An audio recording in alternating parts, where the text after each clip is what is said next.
자, 종말이 궁금해요. 오늘 두 번째입니다. 예수님의 재림을 준비하는 방법이라는 제목으로 말씀을 드립니다. 자, 여러분은 종말이라는 말을 들으시면 마음에 어떤 감정이 생기십니까? 종말하면 마음에 좀 두려움이 생길 수가 있습니다. 자, 왜냐하면 종말이라는 말 속에 이런 이미지가 있습니다. 심판, 대환란, 666, 이런 이미지들, 이런 것 때문에 종말하면 좀 두려운 그런 그 마음이 들 수가 있습니다. 자, 성경에 하나님께서 종말을 이야기하실 때 우리에게 겁을 주거나 아니면 공포심을 주기 위해서 종말을 말씀하지는 않습니다. 여러분, 세상에서 종말에 관한 책들, 영상이나 그런 것들은요, 두려움을 줍니다. 공포심을 조장하는 것들이 많습니다. 그 전부 가짜입니다, 가짜. 진짜 종말이 우리에게 주는 것은 소망입니다, 소망. 우리를 소망 있게 하고, 그리고 우리로 하여금 준비하게 하도록 하는 것이 종말의 메시지입니다. 자, 우리가 종말에 대한 막연한 두려움을 갖지 않도록 하기 위해서 먼저 알아야 될 것은 이 종말의 기간이 언제냐라는 것입니다. 자, 지난주에 말씀드렸습니다.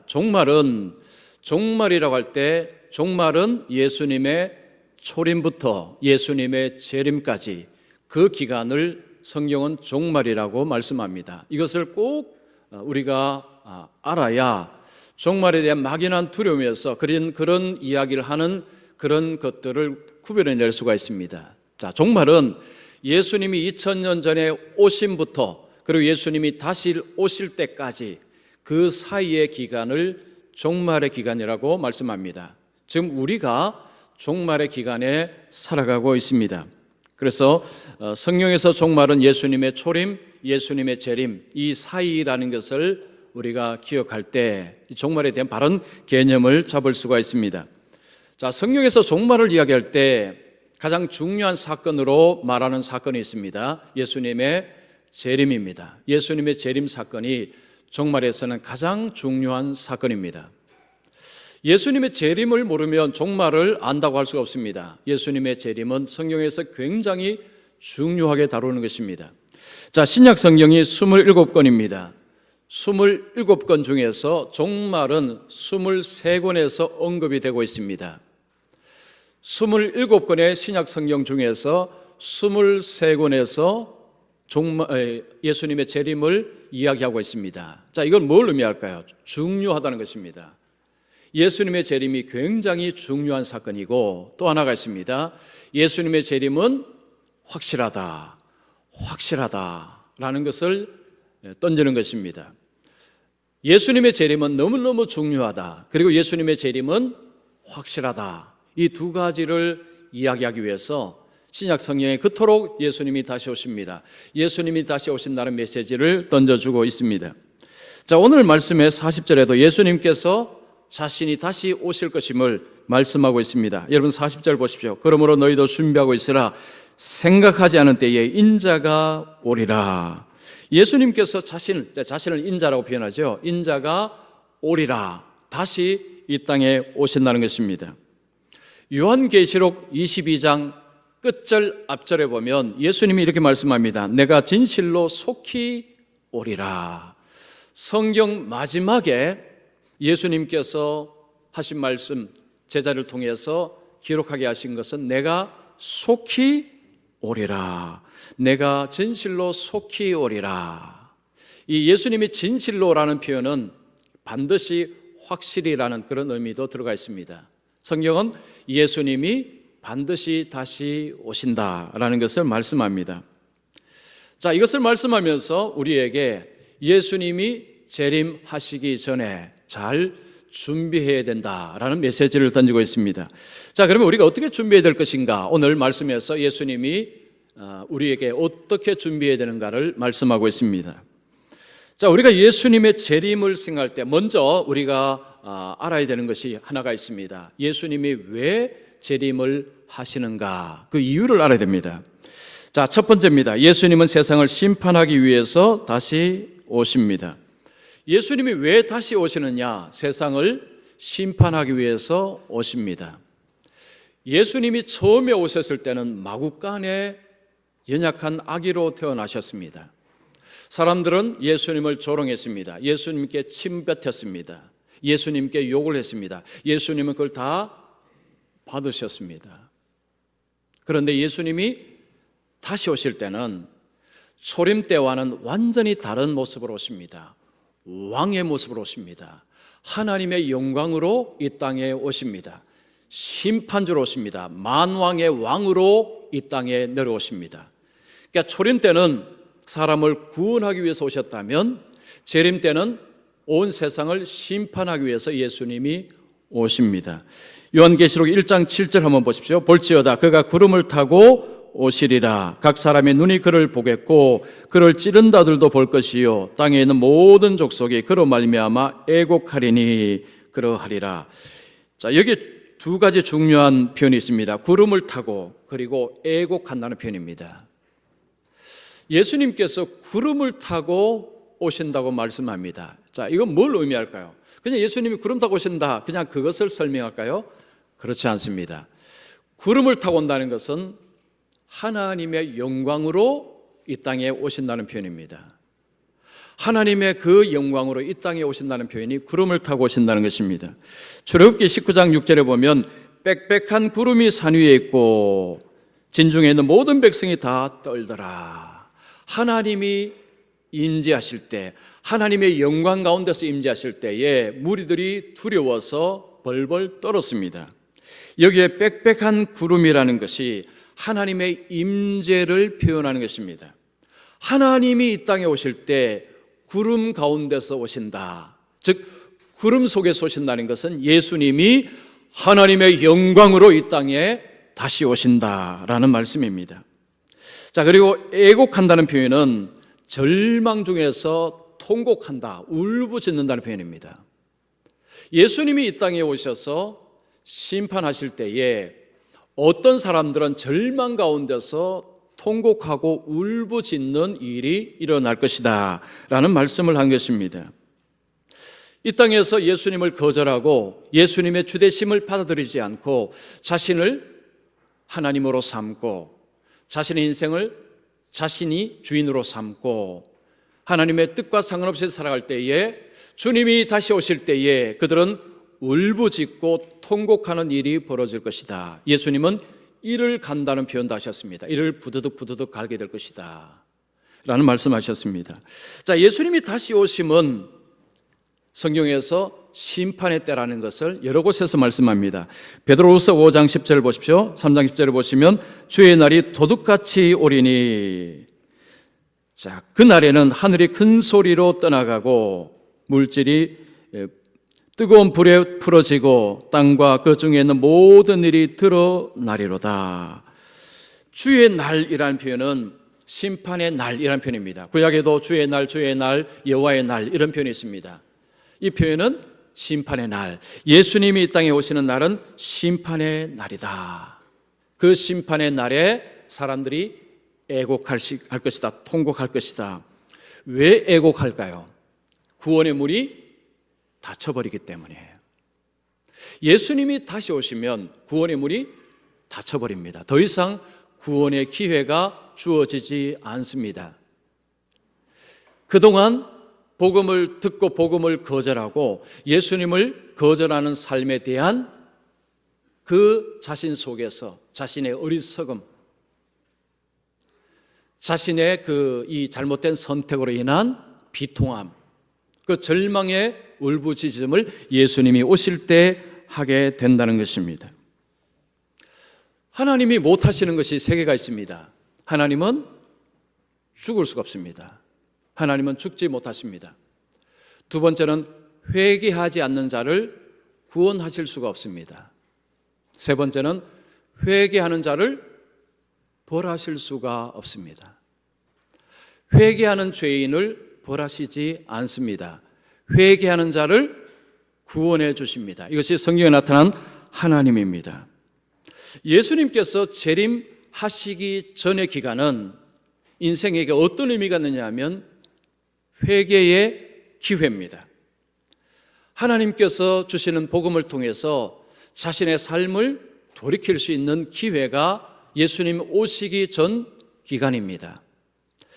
자, 그런데 초대교회는 아니면 지금도 예수님이 오신다고 했는데 오시지 않자 사람들은 이런 이야기 했습니다. 예수님은 안 오시는가 보다. 예수님은 괜히 그 말씀 하셨는가 보다.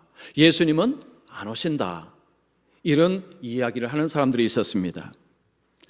베드로서 3장 9절 보십시오. 주의 약속이 어떤 이들이 더디다고 생각하는 것 같이 더딘 것이 아니라 오직 주께서는 너희를 대하여 오래 참으사 아무도 멸망하지 아니하고 다 회개하기에 이르기를 원하시느니라. 예수님께서 우리가 생각하는 것보다도 훨씬 더 더디 늦게 이 땅에 오시는 이유가 뭐냐? 구원을 얻도록 회개할 기회를 주시기 위해서라고 말씀합니다. 그런데 사람들은 이것을 거꾸로 해석을 하는 거죠. 예수님이 안 온다. 예수님 안 와. 걱정하지 마. 이런 식으로 해석을 해버립니다. 그런데 성경은 예수님이 더디다고 느껴지는, 예수님의 오심이 더디다고 느껴지는 것은 회개할 기회를 주시기 위한 하나님의 배려다. 이런 말씀입니다. 자, 우리가 이 땅에 살아가면서 가장 중요한 것은 예수 믿는 것입니다. 여러분, 가장 중요한 것은 예수 믿는 것입니다. 그런데 예수를 믿을 때 전제가 되는 것이 회개입니다. 회개가 되지 않고서 예수를 믿을 수가 없습니다. 그건 불가능합니다. 회개라는 것은 하나님, 제가 죄인입니다. 하나님께 반역했습니다. 이제는 나의 주인, 나의 구원자는 예수님이심을 받아들입니다 하고 예수님의 뜻을 따라 살아가는 삶, 이것이 바로 회개의 삶입니다. 여러분이 회개는요 한 번만 하면 되느냐? 아닙니다. 회개는 계속해서 해야 되는 것입니다. 날마다 우리의 삶은 하나님 앞에서 범죄하는 삶이기 때문에 마음으로 범죄하고 행동으로 범죄하고, 그래서 우리가 하나님 앞에 주여 오늘도 이런 죄를 지었습니다, 이런 회개의 삶을 살아가고 삶을 자꾸 돌이키는 삶을 살아가는 것이 이 땅에서 우리가 목숨이 있을 때 해야 되는 가장 중요한 일이라는 것을 오늘 말씀하고 있습니다. 그래서 예수님의 재림을 준비하는 데의 첫 단추는 뭐냐? 회개하는 삶이라 할 수 있습니다. 자, 그러면 구체적으로 예수님께서는 이 예수님의 재림을 준비하는 자가 뭘 준비해야 되는가? 두 가지로 말씀합니다. 자, 두 번째는 그리스도인은 예수님의 재림을 깨어 기다려야 한다. 자, 깨어 기다리는 것입니다. 자, 오늘 본문에 예수님께서 예수님의 다시 오심을 말씀하시면서 깨어서 기다려라 라는 말씀을 하고 있습니다. 자, 깨어서 기다리라. 여러분 37절 보십시오. 주인이 와서 깨어있는 것을 보면 그 종들은 복이 있으리로다. 자, 여기서 주인은 지금 어디를 갔는가 하니 혼인잔치를 갔습니다. 혼인잔치를 가서 아직 오지 않았습니다. 종들은 그 주인이 오기를 기다리고 있습니다. 주인이 오시면 문을 열어서 주인을 영접하는 일을 종들이 합니다. 주인이 오지 않는 시간, 자, 밤 시간에 자지 말고 깨워서 주인을 맞을 준비를 하라. 자, 그 말씀을 합니다. 자, 그러면서 35절에 보면 허리에 띠를 띠고 등불을 켜고 서 있으라. 깨어 있다는 것이 뭘 의미하느냐면 허리에 띠를 띠고 등불을 켜고 서 있는 것이 깨어 있는 것이라고 주님이 말씀합니다. 자, 허리에 띠를 띈다는 것은 어떤 의미가 있는가 하니 뭔가를 이렇게 하고 있는 것을 의미합니다. 유대인들은 긴 옷을 입고 그리고 통옷을 입었습니다. 긴 통옷을, 이 넓은 통옷을 입으면 일을 하기 어렵습니다. 그때는 이 허리띠를 가지고 쪼아 맵니다. 허리띠를 묶어서 일을 합니다. 자, 종들이 주인을 기다릴 때, 자, 그때 그들이 해야 될 것은 뭐냐 하면 허리띠를 띠고 등불을 들고 정신을 차리고 준비를 하고 있어야 된다. 자, 이 말씀을 하는 것입니다. 이것이 오늘 우리에게 어떤 의미가 있느냐 하면 우리가 이 땅에서 살아갈 때에 허리띠를 띠고 살아야 된다는 것입니다. 이 말은 주님의 일을 하면서 준비 해야 된다는 것입니다. 자, 주님의 일을 한다고 하면 많은 분들이 이런 생각합니다. 아니, 나는 목사도 아닌데요. 나는 뭐 선교사도 아닌데요. 뭐 매일 교회 사는 사람도 아닌데요. 이런 생각을 많이 합니다. 여러분, 누가 하나님 일을 합니까? 목사만 하나님 일을 합니까? 선교사면 하나님 일을 합니까? 그렇지 않습니다. 목사와 선교사만 하나님 일을 하는 사람이 아닙니다. 교회 안에서만 하나님 일을 하는 것이 아닙니다. 교회 밖에서도 하나님의 일을 할 수 있습니다. 자, 우리가 하나님의 일을 하고 있는지 아닌지 알 수 있는 방법, 쉬운 방법을 알려드리겠습니다. 자신이 지금 어떤 일을 할 때에 이 질문을 한번 던져보십시오. 예수님은 이 일을 어떻게 보실까? 예수님은 이런 일을 어떻게 하실까? 두 가지 질문입니다. 자, 무슨 일을 할 때마다 예수님은 이 일을 어떻게 보실까? 예수님이라면 이 일을 어떻게 행하실까? 라는 이 질문을 한번 던져보면 분별이 어렵지 않습니다. 집에서 빨래를 합니다. 여러분, 예수님은 빨래를 어떻게 보실까요? 선하게 보실까요? 악하게 보실까요? 선하게 보실까요? 악하게 보실까요? 선하게 보시죠. 예수님 빨래를 하실까요? 안 하실까요? 이 땅에서 하셨죠. 자, 이 질문은요, 예수님께서 어떻게 보시는가는 우리가 성경에서 예수님을 알면 어렵지 않게 분별할 수 있습니다. 직장에서, 가정에서 무슨 일을 하든지 간에 예수님은 이것을 어떻게 보실까? 예수님은 이 일을 어떻게 하실까? 그러면 그 일을 통해서 하나님의 일을 할 수 있습니다. 너희는 먹든지 마시든지 무엇을 하든지 다 하나님의 영광을 위하여 하라 말씀하셨습니다. 무슨 일을 하든지, 무슨 일은 교회 밖의 일, 집안의 일, 직장의 일, 무슨 일이든지 하나님의 영광을 위해서 일을 할 수가 있다는 것입니다. 즉, 우리가 교회 밖에서 하나님의 일을 얼마든지 할 수 있다는 것입니다.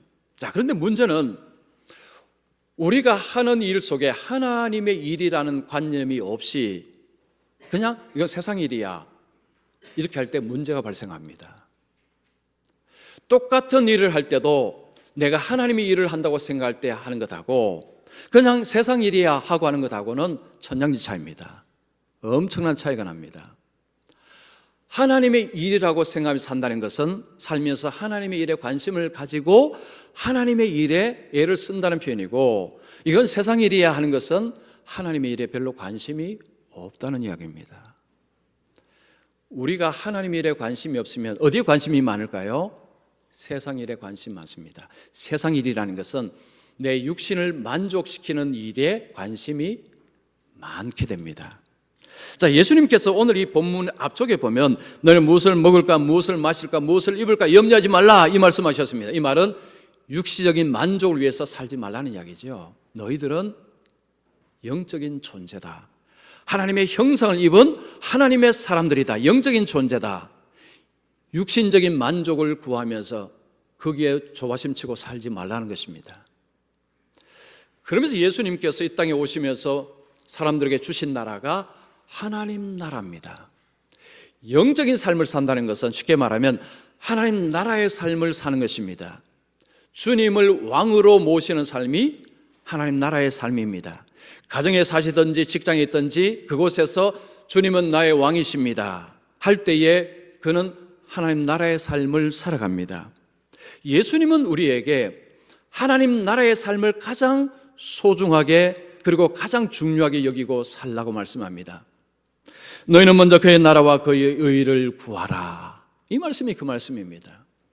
우리가 가정에 있든 직장에 있든지 어디에 있든지 하나님의 주권을 인정하고 하나님 나라의 백성으로 살면 그 일이 하나님의 일이 된다는 것입니다.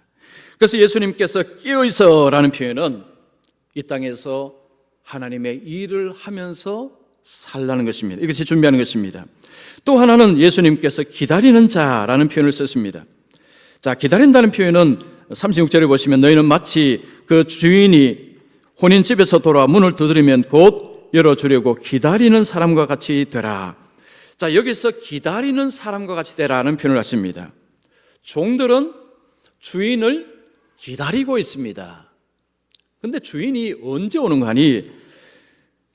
38절에 보면 주인이 혹 2경에나 혹 3경에 이르러서도 종들이 그같이 하고, 2경은요 밤 10시부터 2시까지 새벽 2시 사이를 말합니다. 3경은 새벽 2시부터 아침 6시 사이를 말합니다. 주인이 혼인 잔치에 갔다가 돌아오는데 11시 돼도 안 옵니다. 12시에도 안 옵니다. 1시에도 안 옵니다. 2시에도 안 옵니다. 그러면 눈꺼풀이 천만근입니다. 만근이죠. 눈이 막 이렇게 막 내려옵니다. 아, 오늘 주인이 안 오신가 보다 하고 자면 큰일 난다는 거죠. 지금 예수님이 그 말씀하는 것입니다. 아침 6시에 올 수도 있다는 것입니다. 그런데 지레짐작으로 4시 되어서 오늘은 주인이 안 오시는가 보다 하고 잠들면 큰일 난다는 거죠. 낭패 본다는 것입니다. 매우 늦게 올 수도 있기 때문에 기다려라 라고 지금 말씀하는 것입니다. 예수님의 재림을 기다릴 때에 기다리는 자는 인내하면서 반드시 오신다라는 전제를 하고 끝까지 기다려야 된다라고 말씀하는 것입니다.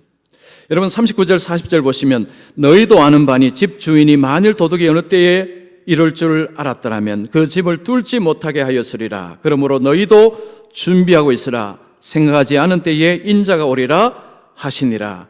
예수님께서 도둑 비유를 드셨습니다. 도둑이 언제 오는지 모르지 않느냐? 나도 다시 올 때 도둑처럼 생각하지 않은 때에, 너희들이 생각지 못하던 그때에 내가 갑자기 올 것이다. 그러니 눈 열고 기다려라 라는 말씀합니다.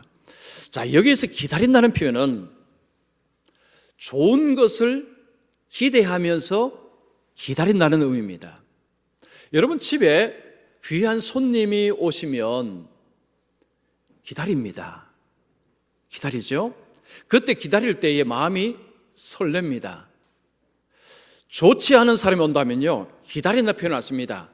안 왔으면 좋겠다 이런 표현을 씁니다.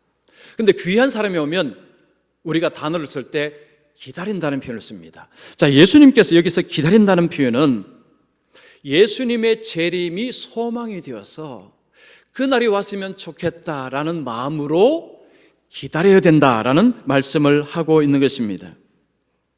예수님이 언제 오실지는 아무도 모릅니다. 그러나 반드시 오신다고 하셨기 때문에 오시는데 그때를 모르기 때문에 기다리되 계속해서 인내하면서 기다리라는 것입니다. 보통 제가 신방을 이렇게 가면 여러분 그 신방 제가 맞이하기 전에 여러분이 가장 먼저 하시는 일이 있습니다. 뭘 하십니까? 청소하시죠. 청소. 대부분 아마 청소부터 하실 것입니다. 여러분 청소는 하면 즐겁습니까? 귀찮습니까? 즐거운 분도 계시겠지만 저 같은 경우는 귀찮습니다. 여러분 먼지 뒤집어 쓰는 게 뭐가 즐겁겠습니까? 물론 청소하고 나면 좋죠. 근데 청소하는 행위는 사실은 귀찮은 일이고 좀 번거로운 일입니다. 귀한 손님이 온다고 하면 왜 청소를 합니까? 왜 번거로운 일을 합니까? 귀한 손님을 맞이하는 기쁨을 더 배가시키기 위해서. 그 기쁨, 그 소망이 너무 크기 때문에 지금 당장 불편함을 감수하는 것입니다. 자, 이것을 심리학적으로 이런 표현을 씁니다. 다가올 그 소망을 지연된 만족이라고 표현하고, 지금 당장 내가 원하는 것을 즉각적인 만족이라는 표현을 씁니다. 지연된 만족을 위해서 즉각적인 만족을 포기하는 것입니다. 희생을 하는 것입니다. 자, 지금 종들의 입장에 의하면 종들의 눈꺼풀이 자꾸 감깁니다. 그런데 곧 주인이 오는 그 기쁨을 위해서 지금 그냥 들어가서 눕지 않습니다. 힘들어도 버틴다는 거죠. 기다린다는 것입니다. 예수님이 바로 그 말씀하는 것입니다. 지금 즉각적인 만족을 찾게 되면 그냥 누워 자면 됩니다. 그러면 지연된 만족이 오지 않습니다. 근데 그 지연된 만족이 어마어마한 만족이 온다는 것입니다. 지금 예수님께서 그 말씀을 하시면서 우리에게 예수님의 재림을 기다리는 자는 그 지연된 만족을 위해서 지금 즉각적인 만족을 희생해야 된다. 지금 즉각적인 만족을 찾다가는 지연된 만족을 놓칠 수 있다. 그 말씀을 하고 있습니다. 자, 그러기 위해서는 깨어서 기다려야 된다는 말씀입니다. 자, 그러면 예수님의 오심이 어떻게 지연된 만족이 될 수 있느냐? 예수님의 오심은 재림을 기다리는 자에게 복이 되기 때문입니다. 여러분 37절 38절에 보시면 주인이 와서 깨어있는 것을 보면 그 종들은 복이 있으리로다. 내가 진실로 너희에게 이르노니 주인이 띠를 띠고 그 종들을 자리에 앉히고 나와 수종들리라. 주인이 혹 2경에나 혹 3경에 이르러서도 종들이 그같이 하고 있는 것을 보면 그 종들은 복이 있으리로다. 예수님은 복을 영업포 강조합니다. 보통 이런 식으로 2번 나오면 강조법입니다. 강조법. 이 복이 보통 복이 아니라는 거죠. 너희에게 복이 있으리로다. 그 종들은 복이 있으리라. 이 복은 이게 어마어마한 복이라는 이야기입니다.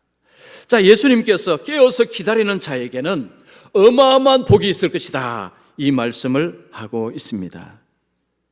자, 그러면 이 복이 어떤 복일까요? 자, 오늘 본문을 보면 힌트가 하나 있습니다. 자, 37절 38절에 보면 주인이 띠를 띠고 그 종들을 자리에 앉히고 나와 수종들리라. 여러분 누가 수종듭니까 지금? 주인입니다. 주인이 띠를 띠고 그 종들을 앉히고 수종든다고 말씀합니다. 자, 이 모습은요 어디서 본 모습이죠? 예수님이 제자들에게 발을 씻기실 때의 모습입니다. 예수님께서 수고를 들으시고 제자들에게 발을 씻으셨습니다. 자, 제자들 발을 씻을 때 예수님이 무릎을 꿇어야 되겠죠. 예수님이 왜 하셨습니까? 사랑하심으로. 제자들을 사랑하셔서 그들에게 예수님은 섬김을 보여주셨습니다. 예수님이 바로 그 말씀을 하는 것입니다. 너희에게 복이 있을 것이다. 그 종들은 복이 있을 것이다. 하나님의 사랑으로 섬김을 받게 될 것이다. 이 말씀입니다. 자, 여러분 천국의 그림을 어떻게 그리십니까? 천국. 제가 여러 번 설교를 드렸는데, 자, 이 천국이란 그림을 뭐로 그리십니까? 성경은 잔치 그림으로 설명합니다. 잔치입니다. 자, 요한계시록 19장 9절 보십시오. 천사가 내게 말하기를 기록하라. 어린 양의 혼인잔치에 청함을 받은 자들은 복이 있도다. 여기도 복이 있도다. 지금 본문에서 복이 있도다. 똑같은 표현입니다. 혼인잔치에 청함을 받은 사람은 복이 있도다. 하나님 나라는 잔치라는 것입니다. 잔치에는 기쁨이 있습니다. 잔치에는 즐거움이 있습니다. 그리고 잔치에는 만족이 있습니다. 이게 잔치의 특징입니다. 하나님 나라는 잔치라는 거죠. 거기는 즐거움이 있고 거기는 기쁨이 있고 거기는 만족이 있습니다. 자, 이 만족이라는 개념을 잘 이해할 필요가 있습니다. 하나님 나라에서 만족이 있다. 뭐 때문에 만족이 있을까요? 맛있는 음식 때문에? 아닙니다. 그 하나님의 사랑, 그 하나님의 넘치는 은혜, 그 은혜와 사랑 때문에 만족함을 누린다는 것입니다. 이 땅에서도 우리가 하나님의 사랑을 경험합니다. 그런데 이 땅에서는요, 하나님의 사랑을 방해하는 것들이 너무 많습니다. 우리가 좀 좋을 때는 하나님께서 나를 사랑하는 보다 하지만 좀 힘들면 하나님은 나를 사랑하시나, 이런 또 의문이 들지 않습니까? 몸에 어떤 질병이 들거나 아니면 힘든 일이 생기면 하나님이 정말로 나를 사랑하시나 라는 이런 의문이 드는 것이 사실입니다. 이 땅의 삶은 고난이 있습니다. 고통이 있습니다. 그리고 악한 자가 있기 때문에 하나님의 사랑을 하나님은 부어주셔도 우리는 그것을 느끼지 못할 때가 많습니다. 그런데 하나님 나라는 모든 악이 제거되었습니다. 눈물이 없습니다. 애통이 없습니다. 근심이 없습니다. 악한 자가 들어올 수가 없습니다.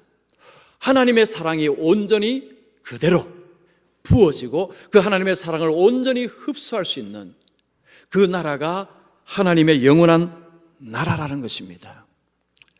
바울이 천국을 갔다 왔습니다. 바울이 삶과 죽음의 갈림길에서 어느 것을 선택하겠냐 할 때 바울은 죽음을 선택하고 싶다고 했습니다. 이유가 뭔지 아십니까? 하나님 때문입니다. 빌립보서 1장 23절 보십시오. 차라리 세상을 떠나서 그리스도와 함께 있는 것이 훨씬 더 좋은 일이라. 바울은 천국 가니까 보석 같은 집이 있더라, 궁건들이 있더라, 그래서 나는 천국 가고 싶다, 그런 이야기 한 것이 아닙니다. 예수 그리스도가 계시기 때문에, 예수 그리스도의 은혜와 사랑을 듬뿍 받을 수 있기 때문에, 그 예수님과 함께 하는 것이 너무 좋아서 빨리 나는 하나님 나라 들어가고 싶다, 그 이야기를 한 것입니다.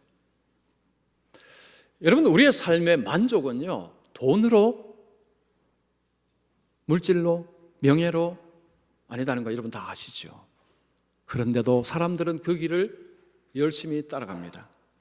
알랭드 보통이라는 철학자가 이런 말을 했습니다. 사랑의 관계가 행복의 조건이다. 즉 참된 행복은 사랑의 관계를 통해서 온다. 멋진 표현입니다. 여러분, 가정에서 부부간이나 부모 자식간이나 사랑이 빠져버리면 원수가 됩니다. 원수. 사랑이 빠져버리면 원수가 됩니다. 사랑이 있으면 천국입니다. 오늘날 가정이 붕괴되고 가정이 깨어지고 하는 거기에 핵심이 뭡니까? 사랑 대신에 돈이 들어와 있습니다. 사랑 대신에 성적이 들어와 있습니다. 사랑 대신에 성공이 들어와 있습니다. 사랑을 다 밀어내고 돈이 들어가고 성공이 들어가고 성적이 들어가고 그런 것들이 들어가니까 붕괴가 일어나는 것입니다. 행복은, 만족은 다 도망가고 불행과 고통과 애통함만 있는 것입니다. 옛날에 어떤 이 천안신물의 사내가 있었습니다. 이 사내는 돈을 많이 벌었습니다. 그래서 공주를 부인으로 삼았습니다. 돈이 많으니까 그 공주에게 행복을 주기 위해서요, 세상에 온갖 좋은 것들은 다 사서 안겨주었습니다. 그런데 그 부인의 얼굴에서 웃음이 보이지 않았습니다. 아무리 좋은 것을 해줘도 부인은 웃지를 않았습니다. 행복해하지 않았다는 이야기죠. 이 사내가 도사를 찾아갔습니다. 도사님, 아무리 좋은 걸 사줘도 내 부인이 웃지를 않습니다. 왜 그렇습니까? 물었습니다. 그 도사가 말합니다. 세상에는 돈으로 살 수 있는 것이 있고 돈으로 살 수 없는 것이 있다. 너는 모든 것을 돈으로 다 살려고 하는구나. 배고프고 헐벗은 자에게 좋은 음식은 감동을 주고 감사를 주지만 호사로운 삶을 사는 사람에게 아무리 좋은 음식을 가져다 줘봐라, 감동은 일어나지 않는다. 너 부인 공주는 부족함이 없는 삶을 살았기 때문에 황금을 줘봐라, 만족하는가? 그런 일은 일어나지 않는다. 그러면 어떻게 해야 됩니까, 도사님? 방법은 간단하다. 그럼 어떻게 하면 됩니까? 마음을 사야 된다. 마음을 사라고 했습니다. 그러면 마음을 어떻게 하면 사면 됩니까? 네 마음을 줘라. 네 마음을 줘라. 이 사내가 깨달았습니다. 집에 돌아와서 부인을 사랑하며 부인을 섬기는 삶으로, 이제는 돈으로 뭘 주는 게 아니고 사랑하며 섬기는 삶으로 사는데 그 부인 얼굴에서 웃음꽃이 피었다고 합니다. 이것은 우리나라 고전 문학에서 나오는 이야기입니다. 책에서 제가 이 글 보면서 우리나라 선조들이요, 행복을 제대로 알았습니다. 인간이 어떻게 해서 만족되는가를 우리 선조들은 이미 제대로 알고 있었다는 것입니다. 그런데 오늘날 많은 사람들 거꾸로 삽니다. 돈만 많이 생기면, 내가 저 명예를 얻으면, 내가 저 자리에 올라가면 우리 집이 행복하고 우리 자녀가 행복하고 내 부인이 행복하고, 여러분, 너무나 많은 사람들이 그렇게 살고 있습니다. 우리 하나님께서 우리에게 주시고자 하는 나라는요, 궁궐, 보석집 아닙니다. 하나님의 사랑입니다. 주님께서 내가 띠를 띠고 수종 들리라. 하나님 나라는 하나님이 아버지로서 우리에게 사랑을 퍼부어주는 것입니다. 이 땅에서 경험하지 못했던 그 은혜와 사랑을 맛보게 될 때 그 하나님 나라의 삶이 너무너무 만족이 된다는 거죠. 너무너무 행복하다는 것입니다. 자, 예수님께서는 예수님이 다시 오실 때 복이 있다라고 말씀하셨습니다. 그 복은 이 땅에서 어떤 것으로 대체할 수 없는 어마어마한 복이라고 말씀하셨습니다. 지연된 만족을 위해서 즉각적인 만족을 포기할 수 있어야 된다. 이것이 바로 깨어서 기다리는 자의 삶이라는 것입니다. 자, 여러분께 질문 드리겠습니다. 자, 여러분께서는 그 지연된 만족을 위해서 지금 즉각적인 만족을 희생하고 포기하는 것이 뭐가 있습니까? 그 주님께서 주시는 그 복을 위해서 지금 포기하고 희생하는 것이 뭐가 있습니까? 지금 내가 누릴 거 다 누리고 지금 만족을 누릴 거 다 누리면 지연된 만족을 거부하는 것입니다. 별로 필요치 않다는 것입니다. 예수님께서 지금 깨어서 기다려야 된다는 것은 잠이 와도 자지 말라는 이야기예요. 힘들어도 깨어 있으라는 것입니다. 즉 지금 세상에서 사람들이 좋다고 하는 것들, 육신의 좋은 것들 좀 포기하라는 거죠. 좀 포기해라. 주일날 다른 데 가고 싶으면 좀 포기하라는 것입니다. 그 마음은 어디에 있느냐? 주님이 오시면 다 채워주신다. 주님이 오시면 모든 것을 다 보상해 주신다라는 그 믿음이 있어야 오늘 즉각적인 만족을 포기할 수 있다는 것입니다. 만약에 지금까지 혹시 그렇지 못했다면 여러분 뭘 포기하시겠습니까?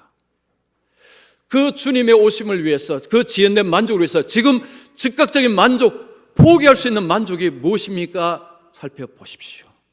나는 지금까지 내가 즐거워하는 것들 이거 내려놔야 되겠다 하는 것이 무엇입니까?